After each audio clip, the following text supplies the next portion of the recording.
Dr. Nature is something of an expert when it comes to anime, so we're actually going to talk a tiny bit about Rose of Versailles, and after a couple minutes we'll open it up to audience questions, and I believe we have some questions from the internet too, right? Awesome. So, Dr. Nature or Suzanne? Susan, actually. Yeah. Susan, sorry. But you can call me Okay, so now Rose of Versailles came out, the manga around 1970, and the anime a short while after, and it was exceptionally popular in Japan, and there's some very interesting reasons for that. So I was wondering if you could just tell us a bit about why it's so popular, who it's popular with. Sure. Actually, I think it came out in 72. Just slight correction there. The reason why I mention this is I actually ran into it when I was in Japan my first time ever in 1973, and the little sister of the Japanese family I was staying with was reading it. And I have to admit, as a Westerner at that time, remember, nobody knew anything about manga in the States. It was somewhat surprising to me because I first of all didn't figure out what it was about. I could barely read Japanese at that point, and I was looking at it and thinking, Versailles, but why? Here is this beautiful comic book with lovely woman with long hair, and it seems to be set in France. What's going on? But of course, I think that was part of its appeal. It was a beautiful, beautiful manga. As some of you know, probably, it's written by, drawn by Ryoko Ikeda, who was a member of the so-called Year 24 group, or a group of women artists who were very talented and in their own way very revolutionary. They came out during this early 70s period. They sort of gone through the late 60s time of real kind of student rebellions, a real radical period in Japan. And they started producing these manga.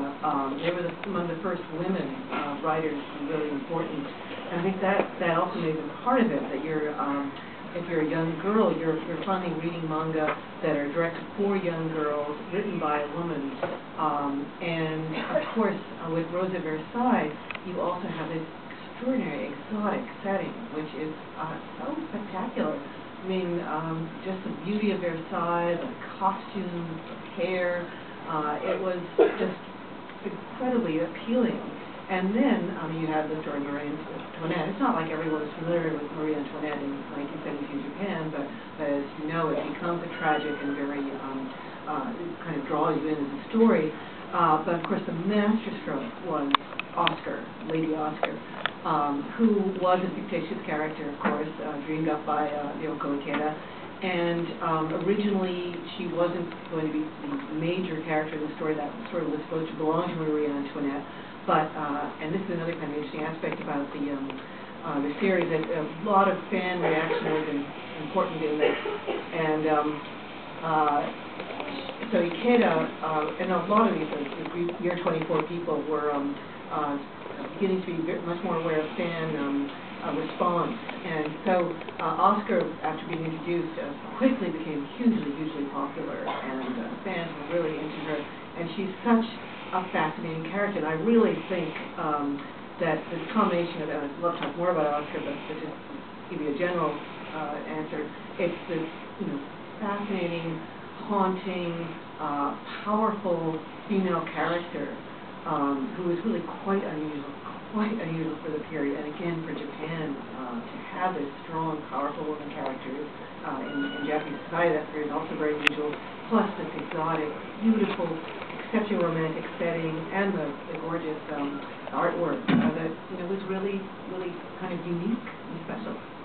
So when we were talking about Oscar and how revolutionary she was, the manga itself, aside from finally appealing to the girls' demographic, being like one of the forerunners of the shoujo genre, there's also a few other revolutions that kind of take place in Rose of Versailles. It featured, interestingly, some of the earliest elements of Yuri. It featured, I believe, the first bed scene in a manga ever. Yeah. It's hugely influential. Yeah. How's that influenced Japanese culture, Japanese girls at the time, and the future of the genre? Wow. I mean, I probably can't over-exaggerate how influential it was. It's really interesting about Oscar because she is a character who's going to appeal on very many different levels, many different approaches. On the one hand is, and I do want to recommend, if you're interested in Rose of Versailles, a book by Deborah Shamoun, who talks about, she's a professor, she writes a lot about girls manga, and she points out that you have, in a way, both a kind of quasi-lesbian aspect to the series, but also, in the long run, Oscar, and I don't think I'm giving too much away, does also have strong relationships with adult male characters. So in a way, it's something for everybody. And in Japan, you've always had a, at least since the late 19th or early 20th century, there's something called the S relationships, which are between schoolgirls in Japan, and these would be typically a younger girl and an older, one of her seniors in secondary school, and they would be very strong relationships. They might be sexual or they might not be, but they are actually, there are indications in pre-war manga of these stories as well. So this is not totally revolutionary, not that it had never been done, but that it had been done so widely, and that Oscar herself is is seen as both a male and female character. It was really liberating. It was truly revolutionary. There had been something by Tezuka Osamu, who I'm sure many of you are familiar with, is sort of the great god of manga, one of the first great manga artists starting in the late 40s and 50s. He made a series called Ribbon no Kishi, which is translated in English as Princess Knight, and that is a kind of gender-bending series in that the heroine goes back and forth between a male and being a female through magic. But that's just more of an adventure series. We don't really get inside her head. She's not that complex a character. Oscar, and we only see a little bit of her right now. At the beginning, the first episode is very comedic, it's fun, but as she grows throughout the series, she becomes a very complex, very fascinating person. And I think that was also part of it, to have a character who is interestingly androgynous, or perhaps even has a lesbian aspect to her personality. At the same time, was a really three-dimensional, and frankly, I hope I'm not giving away too much, tragic figure, was just revolutionary in so many different ways. I'd love to talk about that more, but let's move on, just we're very limited on time, to a bit about the people who enjoy Rose of Versailles. I mean, we talked about how important it is to girls. It was one of the key series manga ever in the shoujo genre, but you were telling me before the panel that you recently met a middle-aged Japanese gentleman who's a big fan. Yeah, I was at a dinner party on Friday night. I mentioned last Friday, I mentioned I was coming down to talk about Rose of Versailles to my table mate, who was probably in his early 40s, from Japan. He said, "Oh, Rose of Versailles, I love that. I had to steal it from my sister." So yeah, it was so popular among, just across the board, and I think again, it has a lot of elements that appeal to men. I'm sorry, I'm being kind of a little bit gender stereotyping here, but you can see we already have a fight in the first episode. You have a lot of swordplay. I really recommend staying with this, because you have the vision of the fall of Paris, the fall of the Bastille. It's a great revolutionary epic. And apparently, we were just talking about this before, that people were so entranced by this vision of France, so fascinated by it, that they would go to France, these Japanese fans of Versailles, and would hope to find in the France of the 20th century the Rose of Versailles. And you said it was, what's the term that you used? Well, what happens is that French girls grew up reading Rose of Versailles, dreaming about finally going to Paris. It's very hard in Japan to save up money and get vacation time. So when they finally get to go on their first vacation, they've been working for a couple of years, they've been dreaming about this since they were a teenager. They go to France, and they go to Paris specifically, which is not the friendliest place in the world. I can say that, I'm actually a French citizen. Yeah, we don't treat you guys very well. And they get depressed. And they go home depressed. Like, this has been their dream for their entire life, and they've actually got a name for it. It's called Paris Syndrome. But the other interesting... Yeah, it's not just Japan, but it's really well known in Japan. But the other thing that's interesting, and we were talking about that before also, is that in North America, we often hear about how manga and anime are being used to popularize Japanese culture. But here we have a manga that in Japan rather, created a huge interest in French culture, and all those people that did go to France. Yeah, I always have to explain to people who don't know much about Japan that actually the Japanese are very literate in Western civilization. I mean, they know their Beethoven probably better than a lot of us Americans do. Right, exactly. Beethoven, Chopin, and they know English and French literature too. But the fact is that Rose of Versailles again was a manga version of French history, and it's huge. I mean, it's must be about 1,000 pages, and it's very gripping. You can read it very quickly. But at the same time, it's absolutely all-encompassing in that you really are drawn into this richly imagined society, and there's so many interesting characters in it. And it also was an incredibly exciting time in French history. So in a way, it's both a manga, an anime, but it's also this great historical novel. And you can see why people would love it. Just with the Paris syndrome, I can't help thinking about what happened with Avatar. You know, there are people apparently who were very upset that Pandora didn't exist, and they got a kind of depression too. So it may not just be French syndrome or even manga, but there's something about a really popular cultural spectacle that can just absolutely overwhelm people to the point where they want to live in that alternate world if they possibly could. Now, we were saying before, you said it came out in 1972. This is 40 years old. Why do you think there's still an interest in Rose of Versailles today, 40 years later, where most titles from that era have been kind of forgotten? I think that's a really important question. I think it is because, and this goes back to your point about the revolutionary aspect of Rose of Versailles, it was so influential. I mean, it inspired partly, as part of it, this whole revolution in shoujo girls manga, the kind of style it used, the serious adult themes, and you mentioned again the bed scenes. I mean, now we sort of take it for granted if you're looking at manga to have a fair amount of erotic scenes, but this was again a first, and it was considered a classic pretty early on, I think. And its classics tend to remain classics. They still are appreciated. I think they would have even used Rose of Versailles in some schools as a text to learn about the French Revolution. So it was something that people knew about and would pass on. Again, at this dinner party on Friday, people were saying that, yeah, they loved it and they would pass it down to their children. In fact, I was talking to someone who said that she had kept it all these years to give to her daughter because it was such a great story. So, again, as any classic is, it's a great story with incredibly compelling characters, and it influenced so many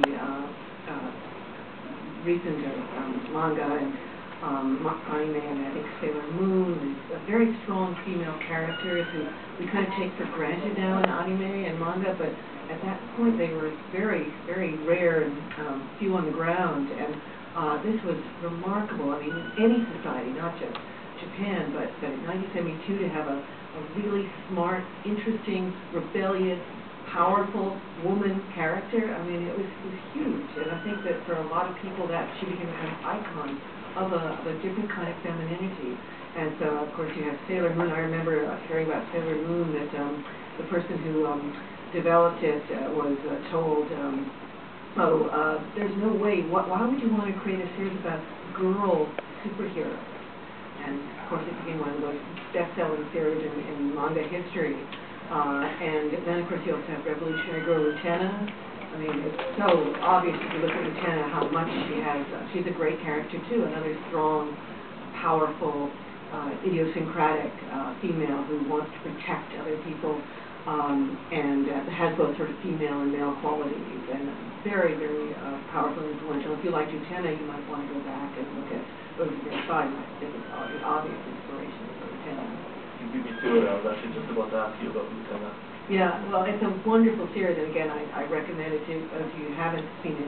It takes some of the themes of that are kind of implicit in Rose of Versailles, such as homoeroticism, also kind of some of the more There are sort of decadent aspects that come up in the series, some of them which are historically accurate, by the way. I mean, there was Marie Antoinette was accused of lesbianism and all kinds of decadent orgies and things like that, that at her trial before she was executed.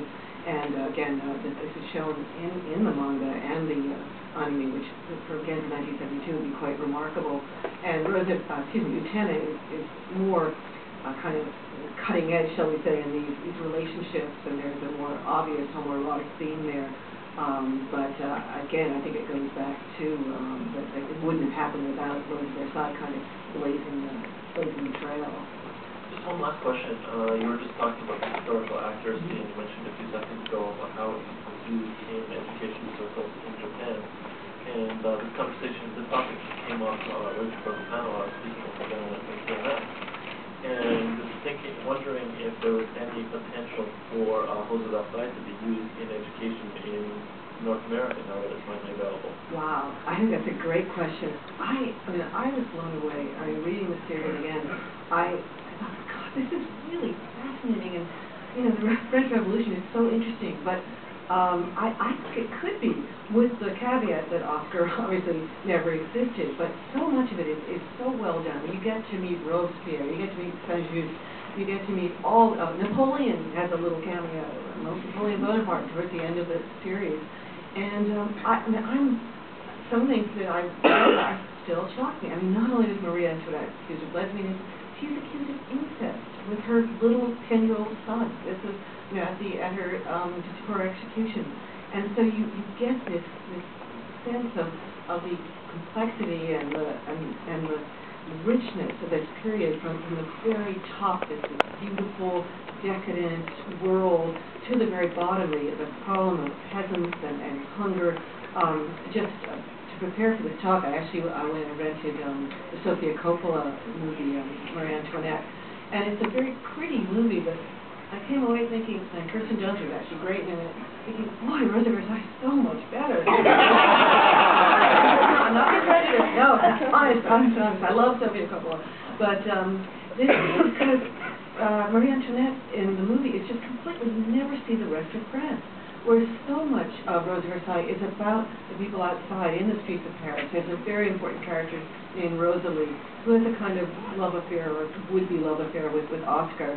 And she is initially seen as coming from the peasant class. And you see the struggles that people had. You know, children were dying in the streets. And you see the storming of the Bastille. It's very excitingly done in the both manga and the anime. You have this real sense of what it must have been like to have been there in that period, and not knowing what's going on, and the soldiers that come in, are they going to side with the citizens of Paris, or are they going to protect this decadent royalty? I mean, I think it would be a great book to be used, and a great anime series to be used for educational purposes. And I know if I were a student, I would love to have to see it, and I would learn a lot. Cool, thank you. Thank you very much. I do have one question for the audience first. We're talking about the male-female demographic, and I mean, in here I see roughly half the audience is men. So, just want to know, can all the men who are here, or guys, who haven't been dragged by their girlfriends, could you raise your hands? Let's see. All right. That's a lot of people. That's really cool. So you guys are all interested in the Rose of Versailles. Awesome. Cool. So we are going to open it up to audience Q&A. In the wig. Yeah. Or actually, is someone else going to moderate this? Okay. In the wig. Go for it. Okay. 4 years, one of the excuses that Versailles could not be brought over to America and manga or anime form was because it was too dated and too old, and the current audience would not be able to appreciate, and now it's happening. Do you think this opens the way for other stuff like the appreciated brother, three brother? I know Black Mass was released, but it continued.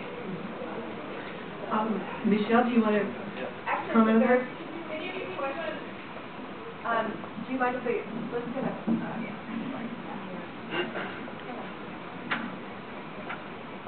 It's a great question. For years, one of the excuses for Rose of Versailles not to come over to America specifically was because it's such an old and dated anime, and one of the excuses was that the current audience would not be able to appreciate it, or there would be no monetary interest in it. And now that it's happened, do you think this would open any more interest for older series like Ryoko Kida's The Brother, Dear Brother? Because Glass Mask was released a few years ago, and it failed so horribly that it was discontinued by the company, so... Sure, I'll answer that one. Okay. So I'm going to take this one because I was very involved in actually helping to bring this title to Viki. When we launched anime on Viki in March, actually we had Dear Brother was one of the titles we were able to launch with, and we really did not know at the time that that was going to be one of the most popular series that we would have on Viki. And it's because of Erica Friesen at Yuricon. I had a discussion with her, and she asked if there's any way we could possibly get Rose of Versailles. And so we started down this path. And here we are today. So actually, what we are actually trying to accomplish at Viki is to bring back classic anime and really bring back, you know, a lot of these amazing titles that have been just locked up for years that we can now, you know, give everyone the opportunity to enjoy. Can I just add to that? One thing that you sort of goes back to its popularity and its relevance to maybe being used as a text is also when I was rereading it, I couldn't help thinking how appropriate it is to the time period that we're going through right now. There's a moment when Robespierre talks about, we are the 96%. Wow, that is so amazing. So in a funny way, I think the court of Versailles and the kind of class conflict that's going on is a kind of eerily relevant to the period as well, so that besides just being a powerful and good story.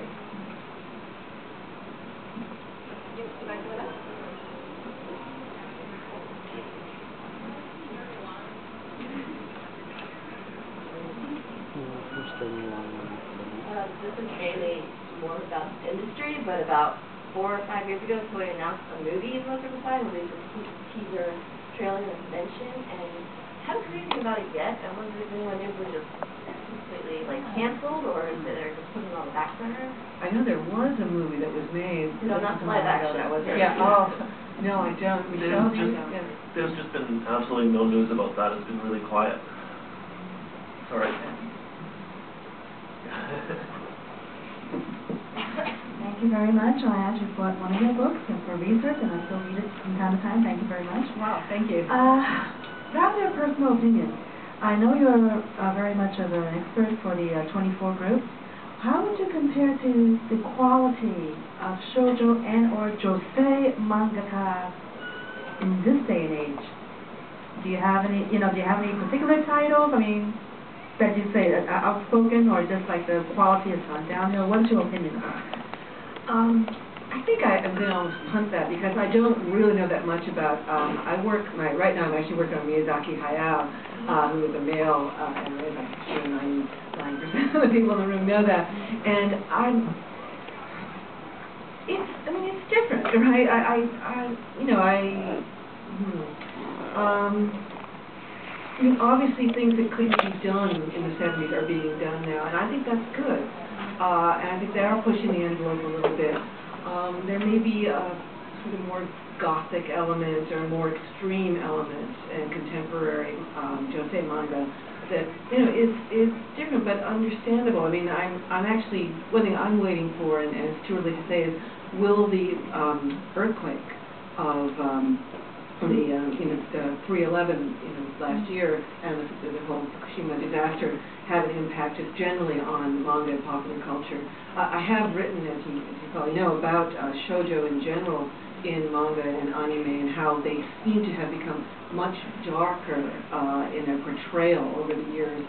But that's not just in manga by women. It's overall, and again, Revolutionary Girl Lieutenant has some very dark and disturbing elements. There is a new series, and I don't think it's by a woman, Madoka? Madoka Magica. And that's not by a woman, is it? But I mean, that is, that's great shoujo. It's really both very powerful, but very dark and very kind of disturbing stuff. So that's, I mean, in a way, you go back to Rose of Versailles, it seems almost funny by comparison. But I really wouldn't like to, sort of say one is better than the other.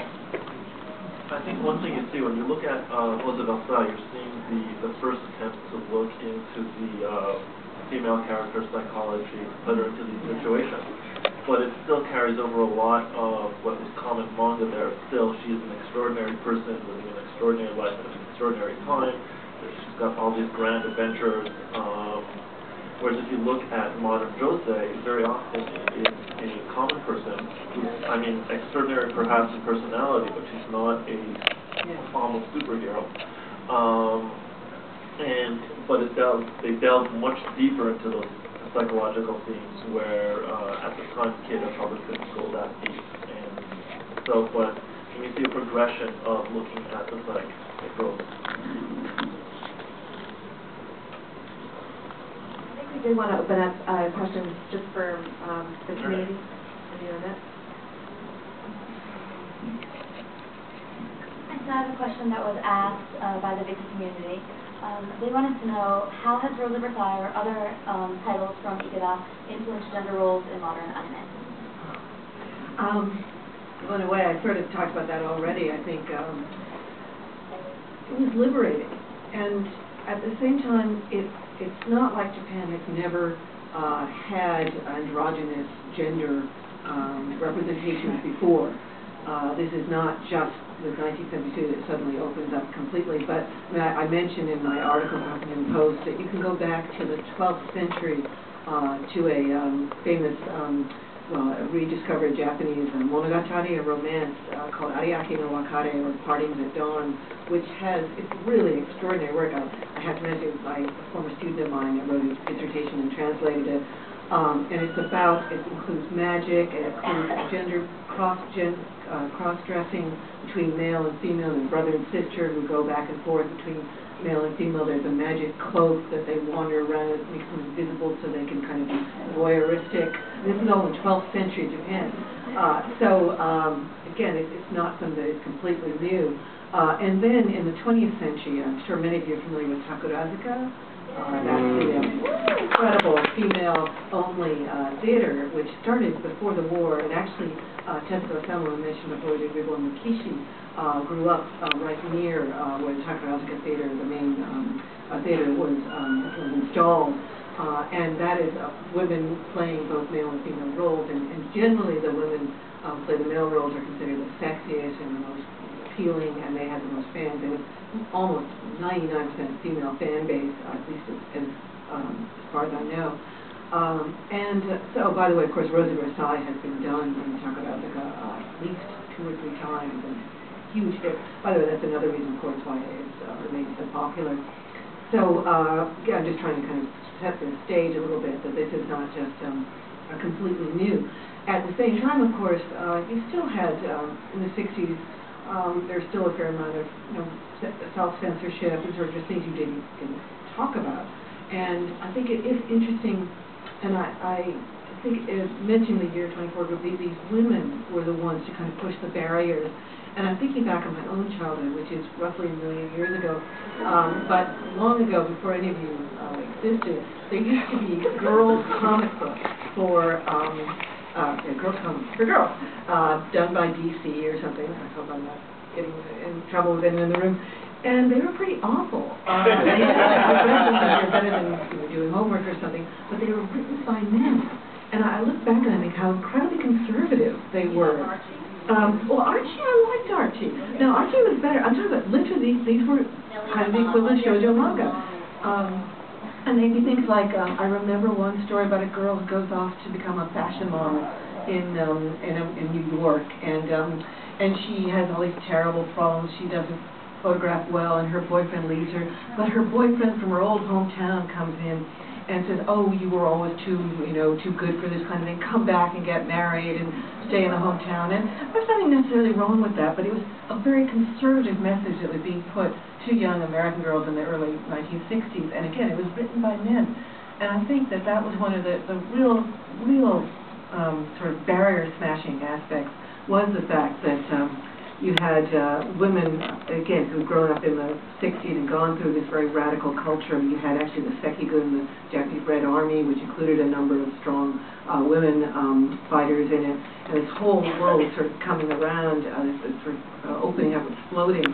And Rose of Versailles kind of took all that in and explored it in a way that was so interesting, so compelling, so much fun, and in a way not scary. I mean, it wasn't like, we're going to have this, very, sexy, homoerotic, underground comic kind of thing that people had to, hide under their beds or something. It was something that was very accepted and considered beautiful. And I think that's a very important thing, that the Japanese society in general has always been, I think, a little bit more tolerant, more acknowledging of androgyny. Again, in kabuki, you have the onagata, the male dresses the female, really from at least the 12th century on. And so, on the one hand, it's revolutionary because it was done so well and it was brought into the mainstream. On the other hand, it's also part of a larger Japanese tradition.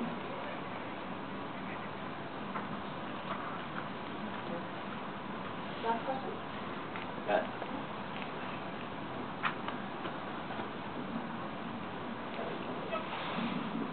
Okay, so I teach a class to kids in 3rd to 6th grade at an after-school program about manga and anime. There's guys in the class and girls in the class, but I want to show them some manga and anime, shoujo manga, so the guys can get a taste of it, because, most of those little guys do not Right, yeah. The common stuff. I was wondering if you knew any shoujo that would be good for kids of that age group. Wow. Having said all this about how, relatively tame everything is, I'm blanking on stuff for basically 8 to 12-year-olds. Boy. Sorry? Oh, Cardcaptors, of course. Sorry, thank you. That's a lovely one.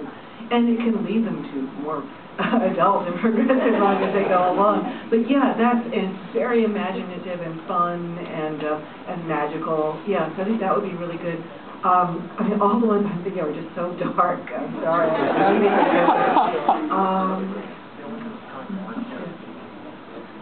Which one? Oh, no.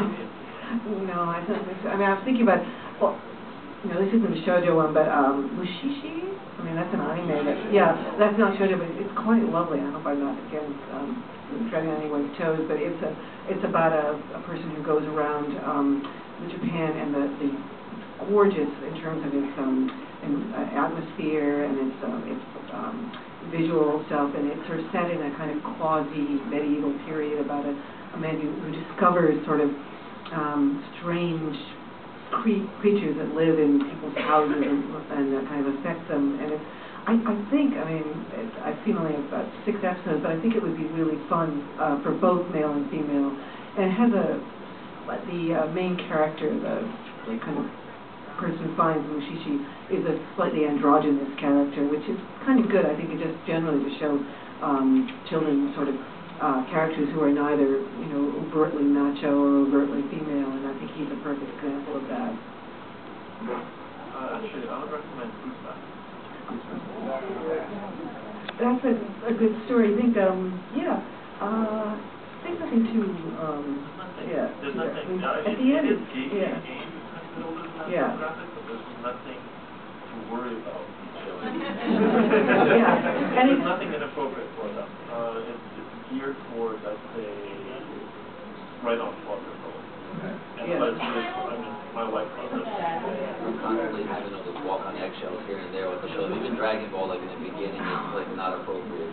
I know that you asked a really good question. It is sensitive, and in Japan, things are okay for younger people that we might not let have happen here. I mean, I can remember a Dragon Ball Z to put into Target, Toys R Us back in Dallas when I was at the University of Texas, and some father, his son had liked the anime on TV, so he went and bought some manga from, at that point, Toys R Us was carrying it, and he opened it up, and there was some scene of a little girl, exposing herself or something, and to his credit, the guy did not go screaming to the, trade commission or something. He just said, I think we need to sort of discuss this, and ultimately, Toys R Us no longer carries Dragon Ball Z. Thank you. Okay, well, that is it. Thank you everyone very much for coming.